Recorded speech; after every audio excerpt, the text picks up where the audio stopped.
Again, to tell you a story, 3 years ago, we actually experimented with 12 banks across different geographies who did not have pre-funding relationship with each other. We gave them a bunch of digital asset called XRP and asked them to use it to see if it works for cross-border payments as a bridge currency.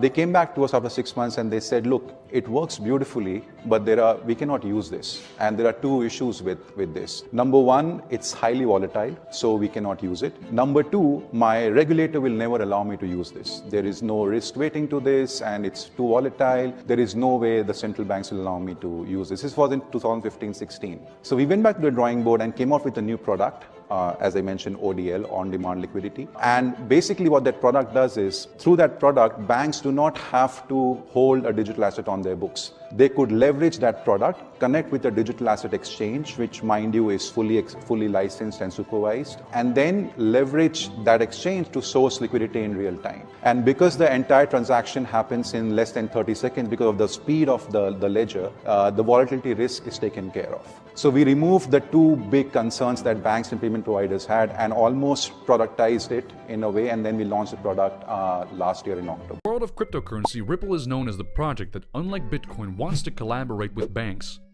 Ripple is a protocol that makes international transfers quicker and cheaper.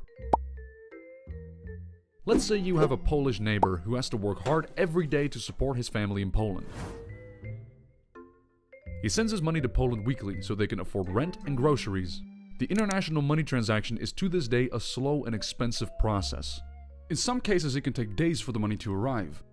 In addition to that, you also have to give a few percentages to the banks that arrange everything for you. That's how a significant part of your Polish neighbor's salary does not end up with his family, but in the pockets of the rich bankers. Luckily, there is a solution: the Ripple protocol and its XRP token. The idea is to make international payments with the XRP token as quick and easy as sending an email. You can see the XRP token as a bridge between different banks, countries, and currencies. Normally, the Polish neighbor's hard-earned euros have to be exchanged for American dollars in order to get them on the Polish relatives' bank accounts in Polish złote. Every intermediate step costs time and money. The XRP token solves this by acting as a bridge currency. The Ripple protocol converts behind the scenes the Polish neighbor's euros into XRP and then exchanges these for Polish złote. This saves an intermediate step, is very fast, and costs a lot less money.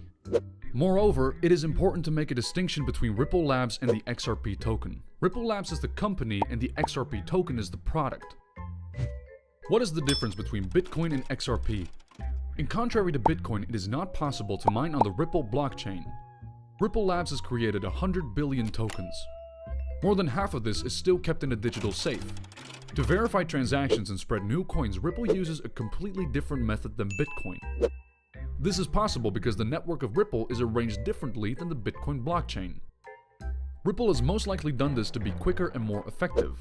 Ripple wants to compete with banks and other payment providers, and they process 1 million transactions a day. Ripple is also a lot more sustainable because it does not cost any power to mine new blocks. At Bitcoin, there are 100,000 computers working the whole day to produce new blocks. This is not the case for Ripple.